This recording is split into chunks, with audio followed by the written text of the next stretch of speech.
Hello, everyone. Thanks for joining. We're just waiting on a few more people to log on, so we'll make a start in the next couple of minutes.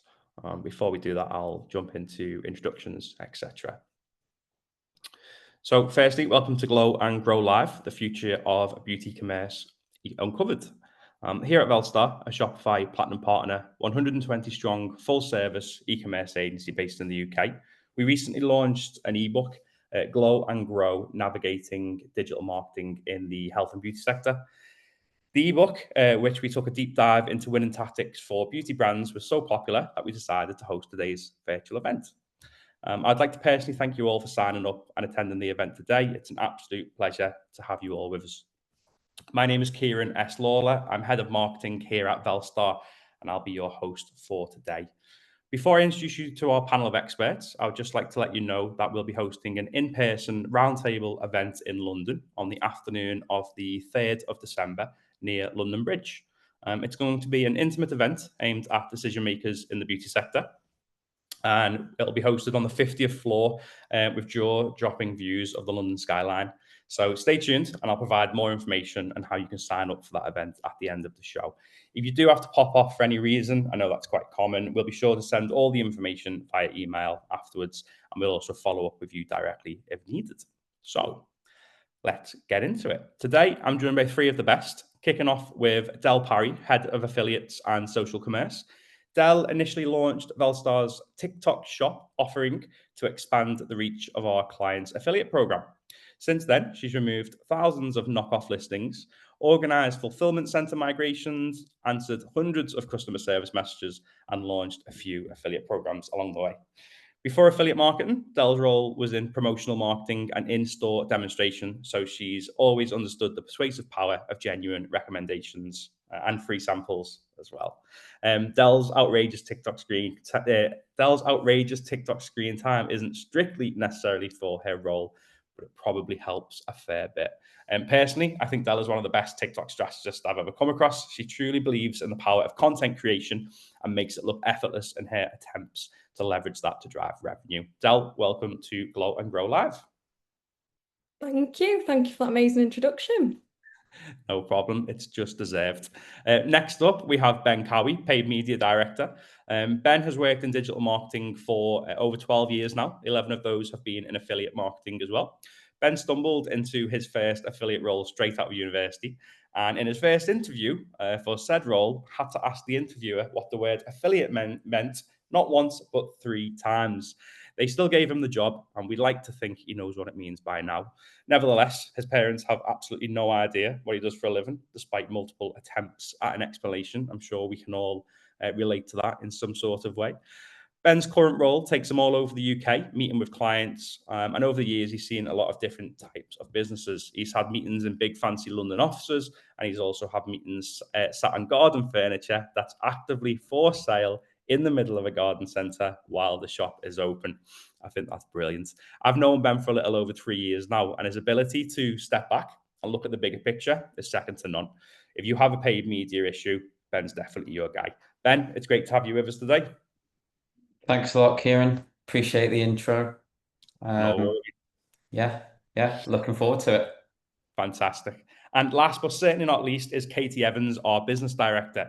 Katie started her career working within WPP in the digital team when brands were obsessed with growing Facebook fans. I remember those days quite well. Since then, Katie has been client side and agency side within a number of e-commerce roles. I'm always pleasantly surprised when Katie brings ideas to the table for her clients because they just make sense. She's obsessed with making sure that our clients aren't just getting what they ask for, but they're getting what they actually need to grow. Katie, it's always a pleasure when you're around. Welcome to the show. Thanks, Kieran. Looking forward to the chance to sit and have a bit of a chat. Nice. Perfect. For everyone who is logging in from home or the office, our agenda today is split into 5 key sections. First, we'll explore what tactics we deploy for health and beauty brands and how they impact performance. We'll then move on to discussing a handful of case studies where we've put these tactics to the test and we can provide you some real world examples. Before moving on, where we'll look into the present and the future, where we'll explore which tactics or strategies our panel of experts will be spending their time going into 2026. if they could choose one. Before jumping into the Q&A at the end, we'll conclude with some key takeaways for you all as well. Now, the Q&A will only work if we have some questions. So please, throughout the event, if you have any questions at all, please pop them into the comment section and we'll get to as many of them at the end as we can. So let's start. Del, focusing on the success that you've had for TikTok recently and more so for beauty brands as well, can you explain a little bit more about the strategy that you've implemented and how it works? Yeah, so for our strategy with TikTok Shop, we've really leveraged the years of affiliate marketing experience that we have as an agency to understand that social commerce relies on that affiliate understanding and building the relationships there. TikTok's algorithm's ability to serve you new content dependent on what you're interested in right now, it's unlike anything else. So the trend cycle moves so quickly that content gets fatigued much quicker than it might do on Instagram or another kind of social platform. With that, you need this really stuffed pipeline full of content at all times ready to go. It's not about briefing in a few creators each month. It's about consistently having that relationship with your top creators who will produce you content all the time, as well as converting new customers into creating some content in TikTok Shop to have that always on. It's a fully integrated e-commerce platform. It's not just social media. So your buying intent on TikTok is really, really high. With that being said, sometimes I think we have a tendency to think that influencer marketing only sits at the top of the funnel, that it's your first brand point, and it does sit at the top of the funnel. But on TikTok, you have your influencer content scattered right the way through. We work with UGC creators that create this polished, beautiful content that you might use on your other social platforms and that really aligns with the brand. But we also work with your more sales-focused bargain accounts that are focused on what's on sale today, why you need to buy it, that really kind of have that strong call to action and that heavy conversion focused on the value of the product. So I think it's not about underestimating where you can get your sales and really exploring everything that TikTok has to offer. No, I think that's solid, that, Dylan. One of the things that I picked up on you saying then, which was really interesting, is a lot of people always assume different content formats for different parts of the market and funnel. And, you know, rightly so, people would assume, okay, influencer might be top of the funnel to raise that awareness, but it's not so much about the actual content format. It's more about the delivery, the context, you know, the proposition messaging that you're using along the way. So that's really interesting, actually. So I'm assuming you've got full funnel campaigns built out of just solely user generated content. Would that be fair to assume? Yeah, completely. So obviously in a typical user journey, somebody might come across some influencer content on Instagram and then there's no way to immediately buy. They're relying on coming out of that content, going to the influencer's bio, often clicking a link tree, going into that, scrolling for the right brand. There is so many points here which you could drop off before you actually convert. The odds are you see that influencer content, it sticks in the back of your mind and you end up converting later on with a retargeting campaign or some social or something like that. You know, it still has its place in the marketing funnel, but it's hard for us to track. The conversion is quite low on that area. TikTok Shop, the user journey is very different. You have that buy button right at the bottom of the screen. You can buy straight away from seeing that content. So the ability to convert is so much larger than you'd see elsewhere. So we really try and leverage that. We have creators that we specifically know this content is for top of funnel. If it converts, that's great. But we're measuring that on a KPI of how many impressions it gets, how many click-throughs it gets, that kind of content. But then we also have content that we're measuring on a completely different KPI where we're looking at actual revenue generated. Amazing. And that's really what TikTok should be, right? It should be an additional revenue stream for a business. You know, when we were sort of leveraging Meta in the past and things like that, it would always be to drive people to store from those adverts, and we still leverage our store very much. But TikTok set up a little bit differently, right? You can purchase right in TikTok. That can be its own revenue stream. It's a little bit like Amazon in that sense, would you say? Yeah, 100%. And it's not just that you can buy straight in the app. There's multiple routes to buying. So you could be scrolling your For You page with no intent of buying anything today, come across some really convincing content and become a customer right then and there. You could be searching the app because you're interested in what might be the right product for your specific situation. And then you can convert that way because you're finding content relating to that. Or you could be really focused on buying today. You could have that high purchase intent and you could be in the shop tab looking specifically at what's my cheapest option, which brand suits me the best, what's got the USPs that align with my kind of purchasing values. So you can capture customers at every stage of their buying journey too.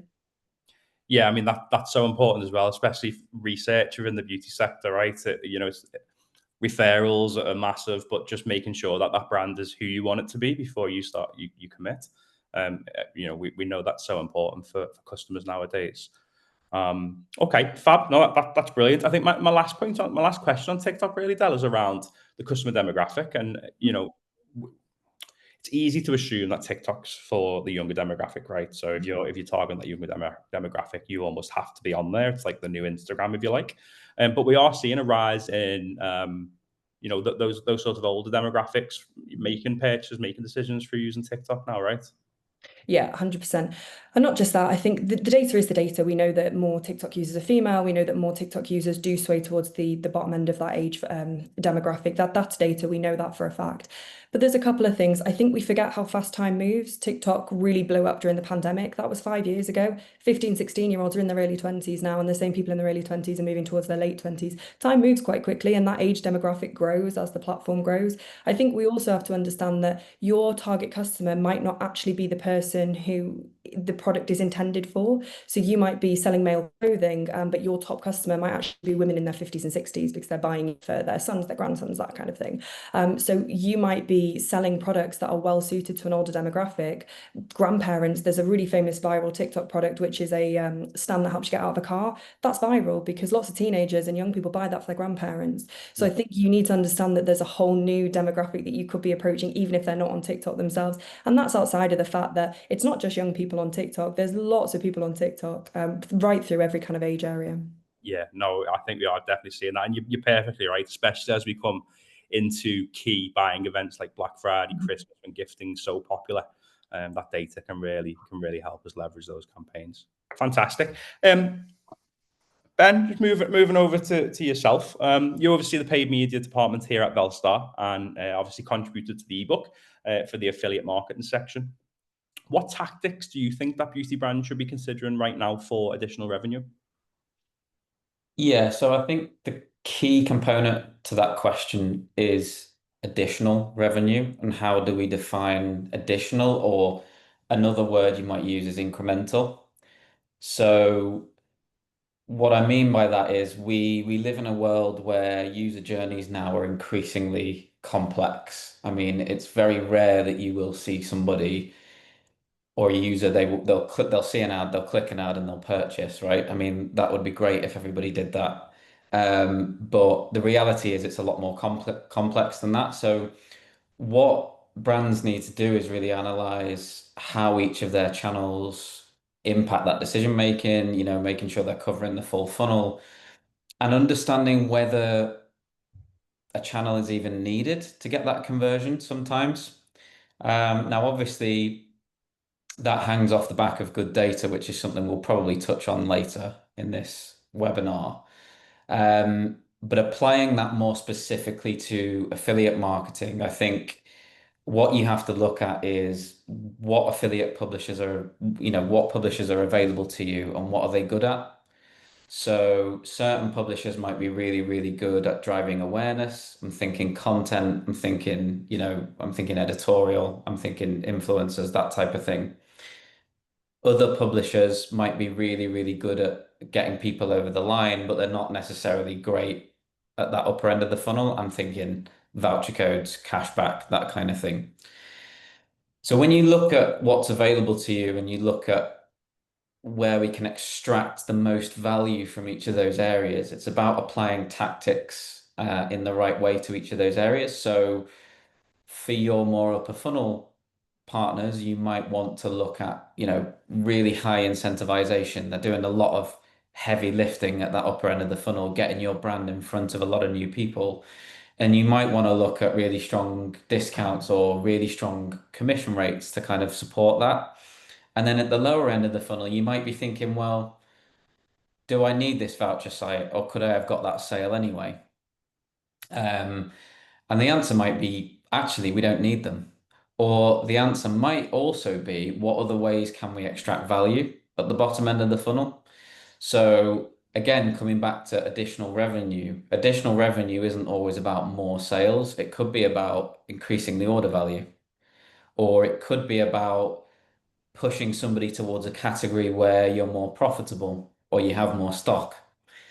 So the type of tactics that beauty brands should be considering really are, how do we make the most of everything that we do to extract the most possible value? Do we want to focus on new customers, and therefore do we want to incentivize that with our affiliate partners? or do we want to de-incentivize returning customers, right? Because we know we can capture those through our email flows, etc. So it's about looking at every single aspect of your marketing and really saying, where's the value here? Do I need to spend a lot on this area of my marketing, or can I scale it back?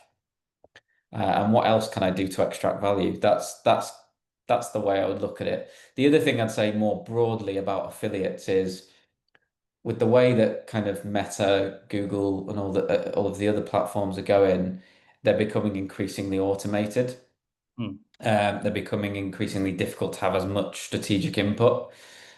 So affiliates is a great channel to turn to where there is still a huge amount of control over what you can do. And just on that control as well, I always find it quite refreshing when I view the affiliate commission structure that we put in place for our clients. Yeah. You kind of touched on it a little bit before about, you incentivize the top of the funnel affiliates a little bit more than the bottom of the funnel, which makes perfect sense. A lot of the clients or prospects we speak to before we've implemented our strategy often have a base commission for all affiliates. Yeah. Explain a little bit about the importance of having that sort of tiered structure and why we do it. Yeah, 100%. So yeah, we have inherited some affiliate programs that have like a 5% commission rate across everything. And the downfall of that really is in some cases you pay them way too much, and in other cases you're not paying enough. So at the upper end of the funnel, you're not going to get the cut through that you need. People are not going to be motivated to write about your brand or push your brand on, through CSS, etc. And at the lower end of the funnel, really, as I say, you could look at your voucher code sales and say, well, if I switch these voucher sites off tomorrow, will I actually lose all of these sales or not? And the answer is you probably lose some of them. And so that's why we'd recommend keeping them in if that's the kind of thing that you want to do. But obviously paying a much lower commission, because the likelihood is someone's landing on a voucher site, they're probably at the checkout, they've probably interacted with some other paid marketing. And if you're paying, another 5% or more commission on top of paid marketing you've already done, it just adds to your cost without really adding much to your revenue. Yeah, we call them goal hangers a little bit, don't we? They're kind of Yes. there. Yeah. They are important. We don't want to be paying them as much as the people who are driving new people to our stores, but to get a sale over the line, we're happy to give them a smaller commission. 100%. And that's why I say, things like spend and save promos on sites like that work really well, because if you can drive a little bit of extra order value, kind of justifies the existence of those partners a little bit more. Definitely. Makes perfect sense. Thanks, Ben. Katie, so you obviously manage an array of successful clients, a lot in the beauty space as well. More of an open question to yourself. So clients at Velstar, talk us through how you scale and grow these brands. What does that process look like for you? Sure. Well, builds a lot on what Ben's kind of said previously. I think the first thing is understanding what success does look like for each client. So when we talk about scaling brands, that can mean different things to different people. So it might be just your standard kind of like top line revenue growth, or maybe launching into a new market. And it's very much when we talk about scale, we're talking about awareness. But for other brands, depending on where they are in that sort of e-commerce growth journey, might be much more focused around profitability. So we need to scale, but it needs to be sort of considered growth, and we need to make sure that it's everything we're doing is profitable. So depending on what the ultimate sort of success metrics are, we'll then use that to sort of guide what we then recommend. And we work with a sort of preferred business planning tool. So if you are focused around profitability, we'll be talking to you about all the costs to the business, plugging that into that tool, and it'll be a shared tool that we'll then use to collaboratively with your team kind of guide all of the decision making. So once we're clear on goals and we're clear on what that sort of North Star is, we are a full service e-commerce agency. So we'll be looking under the hood in terms of everything and that full user journey, and working with the subject matter experts, so Ben and Dell and the other teams in-house, to audit all of your current activity.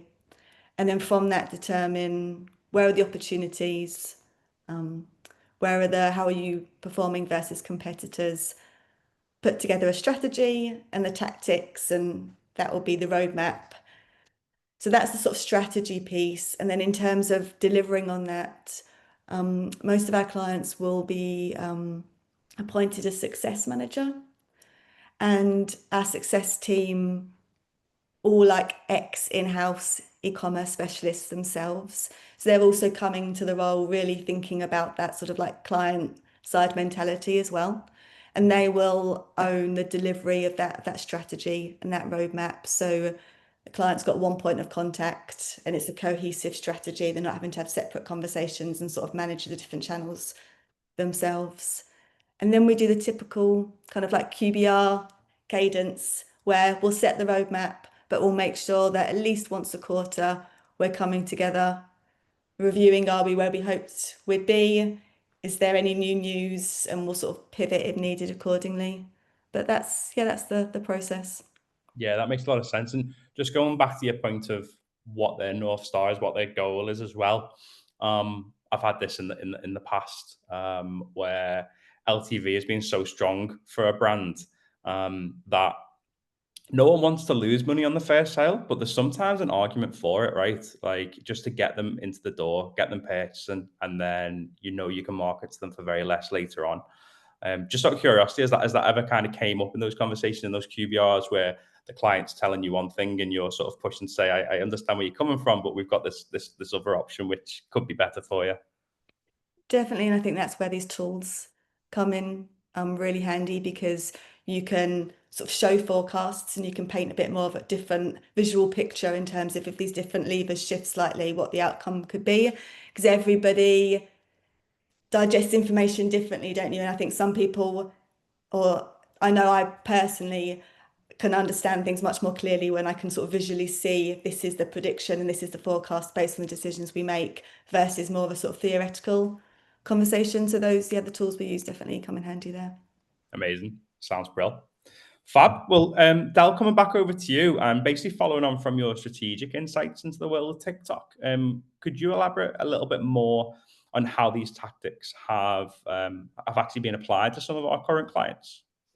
Yeah, so I think in order to get that really full pipeline of content, which is the crux of kind of what helps you succeed on TikTok, TikTok's really creative, but we're really data-driven as a team in getting that content for you. And that kind of there's three core figures that you really need to be looking at. And it's which are the creators that you want to be contacting, how many of them, and then how do you go about contacting them in a way where we can actually get them to create content. It's all well and good to send an email, but if they never get back to us, it's wasted time. So what we've really focused on for our clients is identifying who their true customer is as kind of a first port of call. It's enticing to just get on there and get involved and inbox as many influencers as possible, but that strategy has to come first about finding who your true customer is. And it speaks to the point that we were discussing around demographics and things like that. LazyTown, one of our largest clients, where we've generated thousands of creator videos at this point for them, and we have this really strong content pipeline that's consistently regenerating. We had to put a lot of work into finding out what that true customer looks like. Now we've got a leg up here in that we can take that customer profile and we can compare it to the hundreds of clients that we've worked with on an affiliate basis across our department, and we can look internally at what's previously worked well for that demographic. But if you don't have access to that data, it's about comparing it to where your other channels have potentially looked and what's converted well there, and just doing some wider reading around the subject. We found that the age and like personal demographics of the average LazyTown customer really differs from what we thought it might be. And once you've found that information, it saves you all of that outreach time on non-converting creators that are just not going to work for this brand. Once we've identified them, then it's about finding out how many to contact. And so we'll start by contacting hundreds of creators and looking at what's the average return rate on those creators, as in who actually comes back to us and creates a video. And of that content, which of those videos then actually go on to convert for customers and actually go on to drive revenue for us. Once you have those kind of figures down and you need to contact X amount to get Y amount of videos off the back of it, it's then about modeling that against your seasonality index and other kind of points of context like your promotional strategy to work out roughly how to benchmark how many you need in a week and how many you need to be reaching out to. In terms of then getting those creators to come back to you, something we've really focused on is looking at almost two funnels in play. So you have your customer funnel that we all know about, where you are looking to convert your customer to buy the product. But you also need to be viewing your influencers as a funnel, in how do we convert them from somebody first coming into contact with the brand to being a true ambassador of the brand. A customer is staking, the cost of the item, whereas an influencer is staking their entire reputation, their authenticity, their audience's trust, everything. Why should they promote us over a competitor? So it's about understanding how to message each creator with your USPs, why they should promote us, and also finding ways that work for them. If you're working with a product that's really enticing, it's a great price point, everybody wants to promote it. Maybe you want to focus on efficiency and you want to do some AI outreach and blast message hundreds of people. Or if you're working with something that's slightly more niche, it's a higher price point, you need specific creators. It's about that personal way of contacting them. Do we send an email? Do we contact their customer facing inbox, as in jumping on an actual mobile phone and go into their TikTok profile, typing them out a message, things like that. There's all these little tips and tricks. It's not just about volume, it's about quality, and then letting that determine who you go after, and then you scale. Yeah, that makes so much sense. I mean, it just makes sense in the world of marketing, right? About Yep. making sure that your targeting is really qualified, and backing that up with the data is perfect. I mean, you mentioned during that about creating or having thousands of creative videos for Lazy Tan already, and you say that and you'd think, oh, Velstar must have been working with Lazy Tan for 5+ years to have that many videos, but I know that's certainly not the case. So how important are new creatives to these campaigns that are happening nowadays? Vital. Yeah, completely essential. We've worked with this brand for, maybe 7 months now, something like that. It's really not a long period of time that we've worked with them. But within those first 3 months, that was our test and learn period, to find what worked for them and to find how many we needed to be reaching out to. Once you've got that down, you've laid the groundwork, there might be a few weeks of that real intense strategy and time spent that just isn't returning much value, but it's about having longer thought than that and seeing further ahead. We're now in a position where we can focus on reactivating influencers from 6 months ago, and the new content is just still coming in because so many people are aware of us. TikTok's algorithm, once it starts to see that a product is selling well, it will serve it up to influencers and say, this is a great new opportunity, do you want to try creating videos for that? So it starts to take some of that work off of your hands of finding new creators once you've put the work in for it to hit the algorithm the right way. Yeah, no, that makes a lot of sense. And just for everyone who's watching at home or in your office, we are going to mention a few of our clients during this section. We're not choosing favorites. We have a number of different case studies, and you can access them on our new website at velstar.agency. Ben, I know you're pretty close to the Benefit Cosmetics account. Can you walk through a little bit of what we deliver for that client? Yeah, so coming back to a little bit about what Katie was talking about in terms of goal setting, really, I think how we would go about tackling a Benefit Cosmetics, which is a household name, versus a new-ish brand like Lazy Tan that Del was just speaking about there. There's obviously different definitions of success. And one of the things for Benefit was, there isn't a great deal that we need to do to alert people to the existence of that brand, right? It's something that it's a brand that a lot of people know. So success really was going to come from a couple of areas. One was efficiency and keeping costs limited, and that kind of feeds into what I was talking about previously around that bottom end of the funnel. Do we need to be spending tons of budget on lower funnel marketing when we've got a brand that everyone already knows and trusts and is likely to convert? The other side was, how do we pull some of the revenue that's coming through retailers, right? So Benefit sells really well through multiple different retailers, online and offline. How do we bring some of that success into the D2C offering? And I think that's a common thing with established beauty brands. I mean, you don't have to be as well established as Benefit Cosmetics to have that challenge. I think, strong beauty brands often do really well in retail. And so the D2C offering becomes a slightly different proposition. One of the things that we wanted to look at is, how do we convince somebody to purchase directly from their site when the products might actually be cheaper on Amazon, for example, right? So what we did was we looked at, how do we build value elsewhere? How do we create bundles, create certain offers when people spend a certain amount of money, or free gifts that might not be available elsewhere? How do we push products which are exclusive to the website and can't be found elsewhere?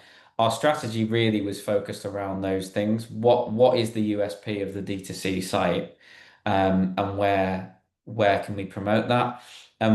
Generally speaking, we promote that. I think that two key areas really for us would be sort of editorial content focused around specific launches, specific bundles, things like that.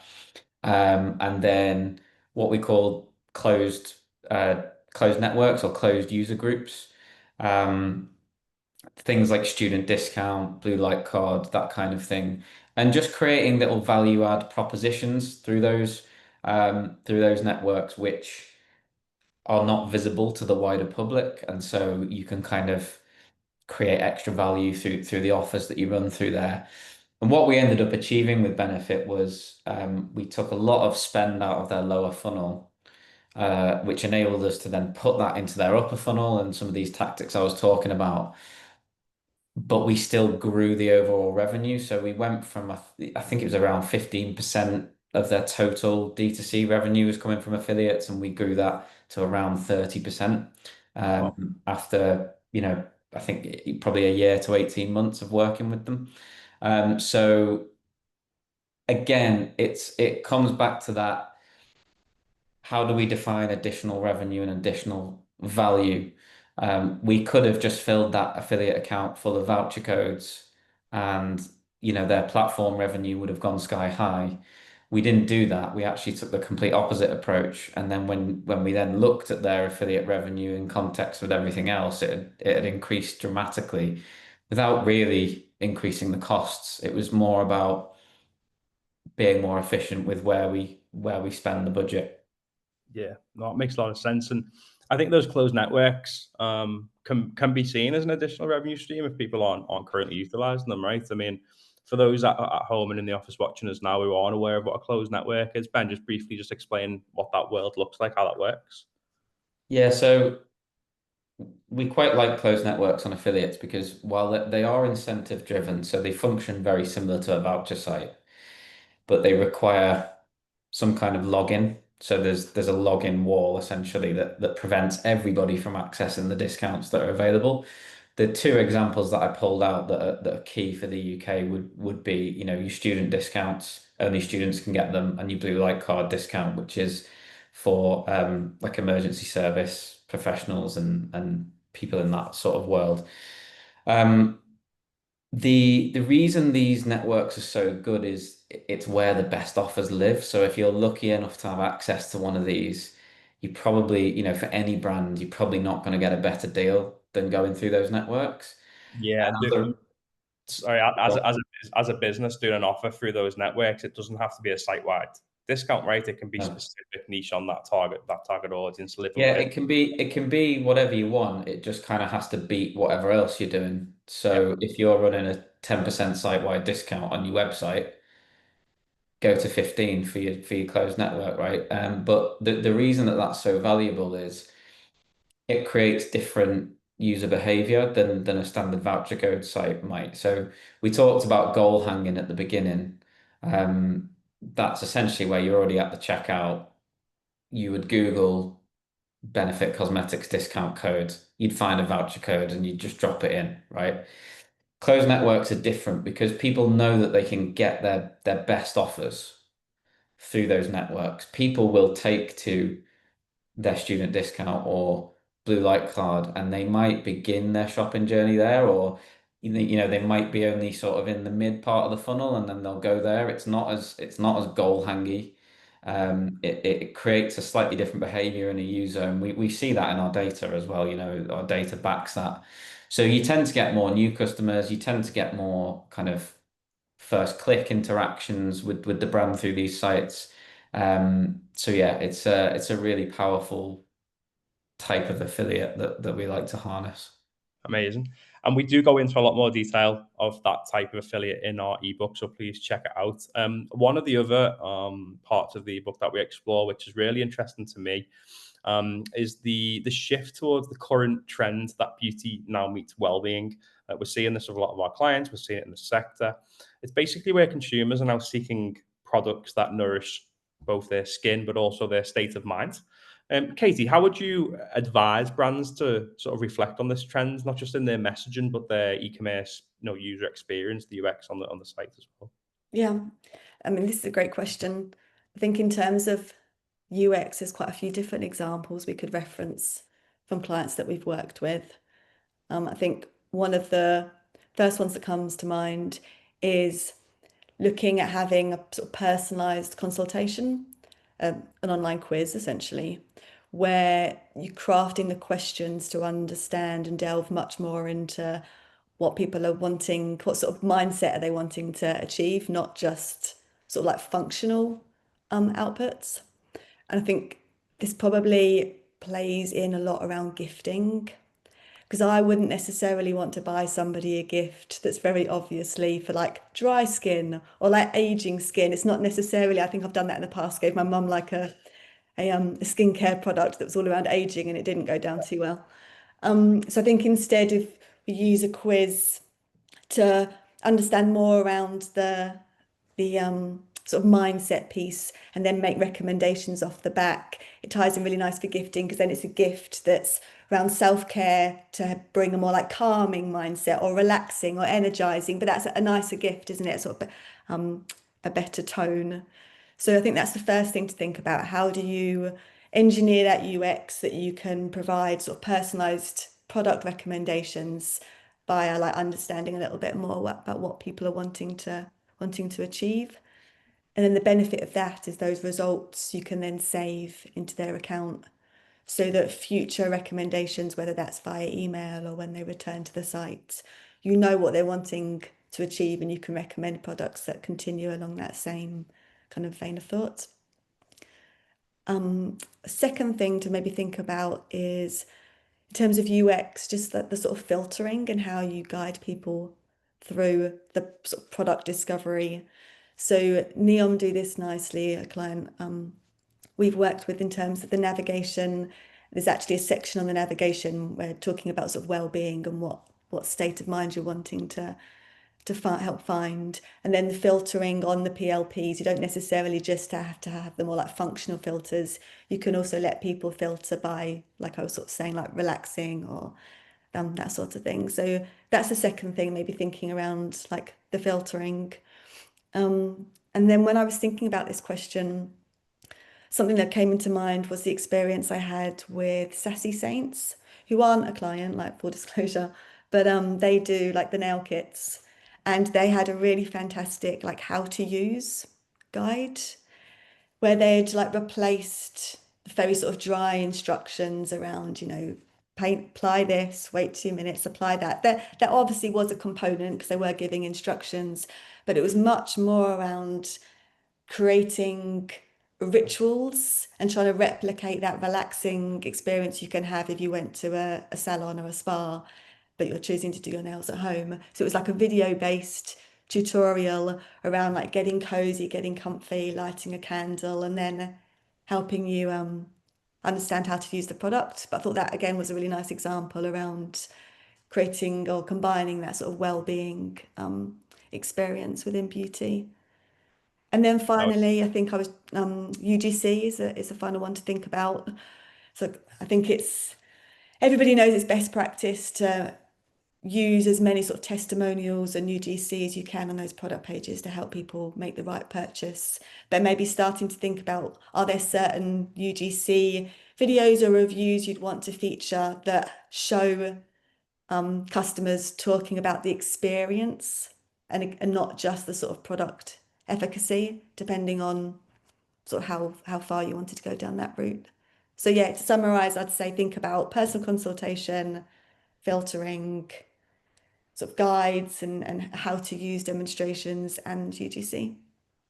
Yeah, no, that's some great advice there. And I think anyone tuned in today, if they're sort of starting that journey and they want to focus more on that trend, then please do let us know, and we'll be more than happy to take a look at your store, at your site as well, and give you a little bit of guidance.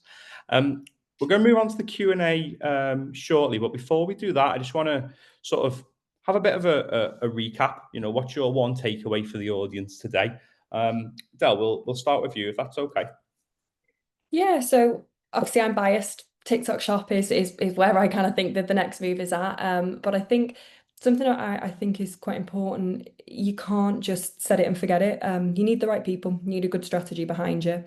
I think we've talked a lot here about what, for me especially, what content works and how to go after those people and how to use them in a strategy. But that doesn't work unless you have the right people implementing that strategy and guiding it. You can have a fantastic content creator strategy, but if your e-commerce connector isn't syncing to your 3PL or your fulfillment solution, it's game over.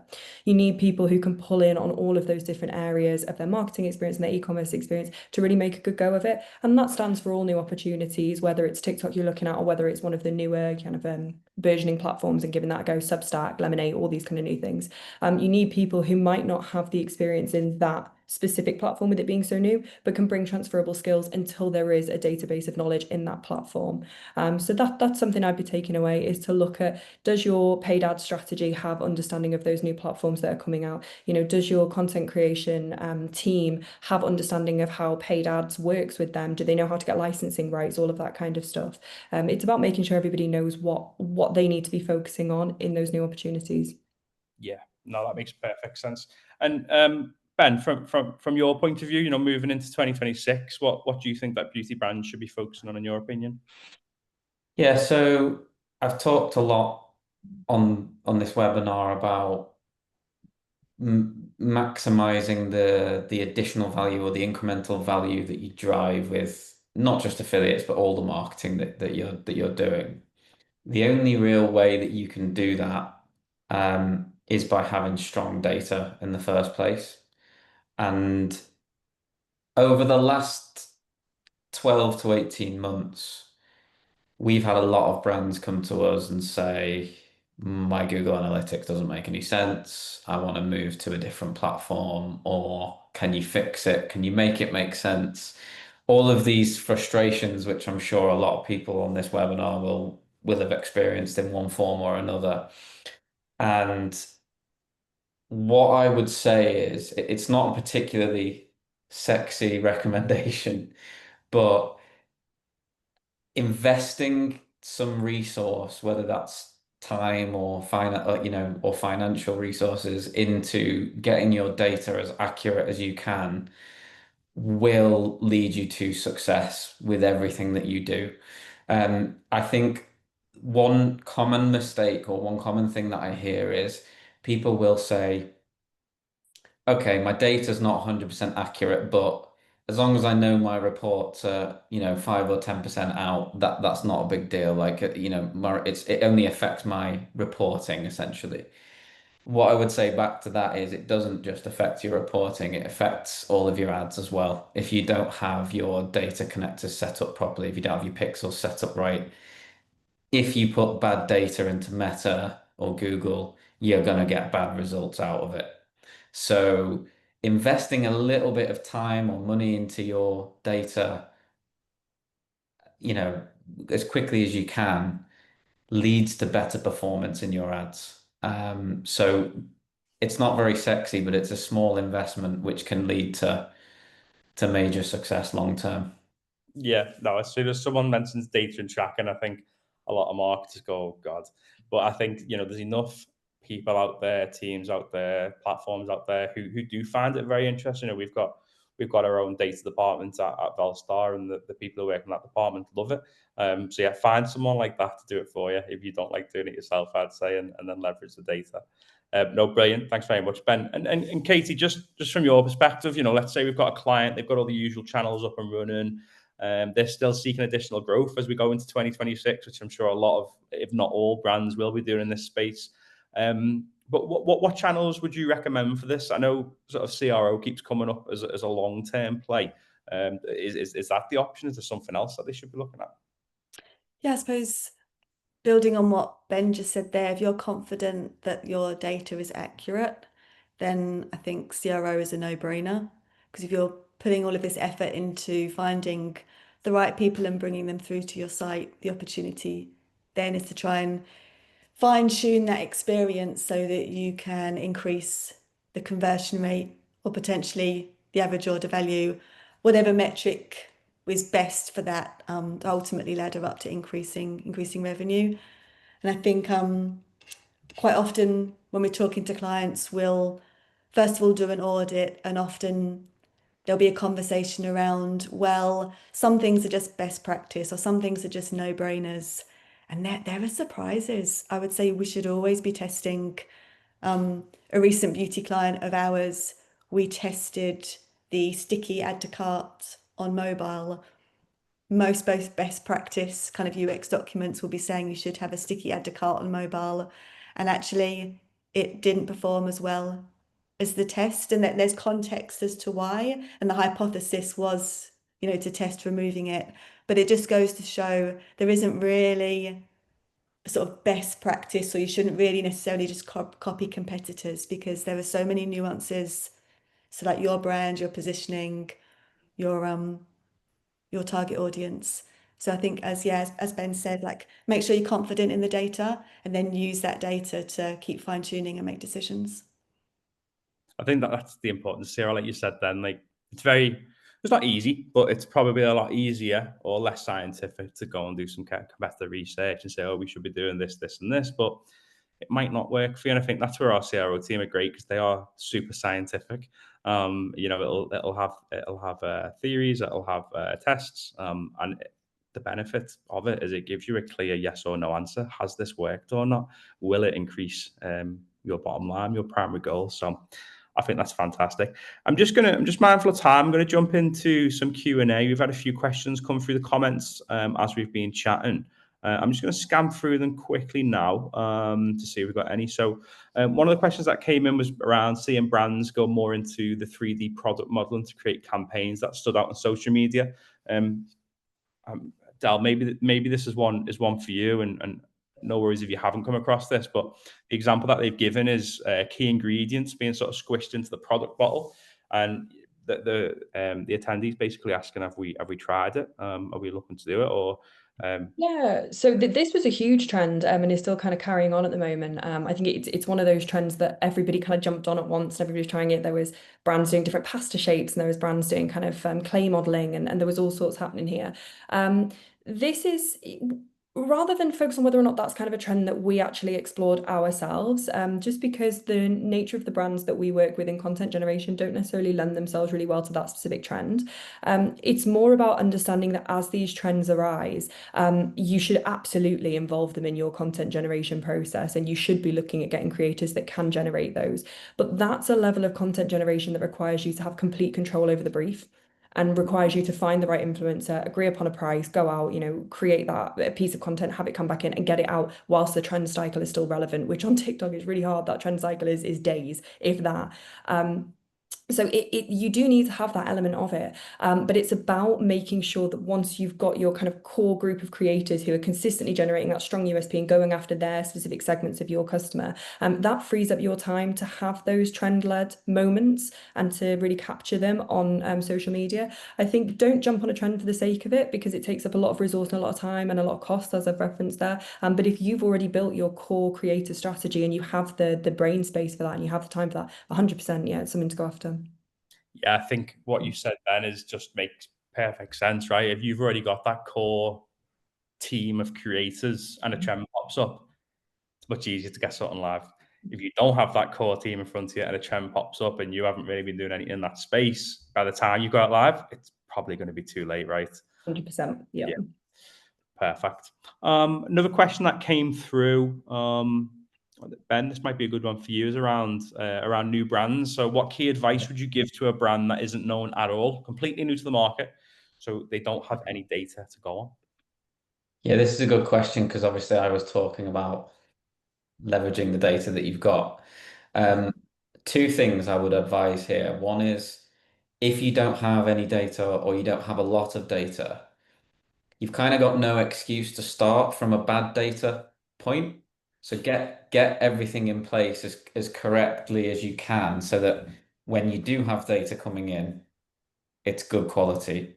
There's not many brands where their data is good quality from day one. Most brands will go on a bit of a journey and then they'll realize it's not quite right, and then they'll have to kind of backtrack and fix things. So I would recommend, to the best of your ability, get that data, get everything in place so that everything is tracking correctly.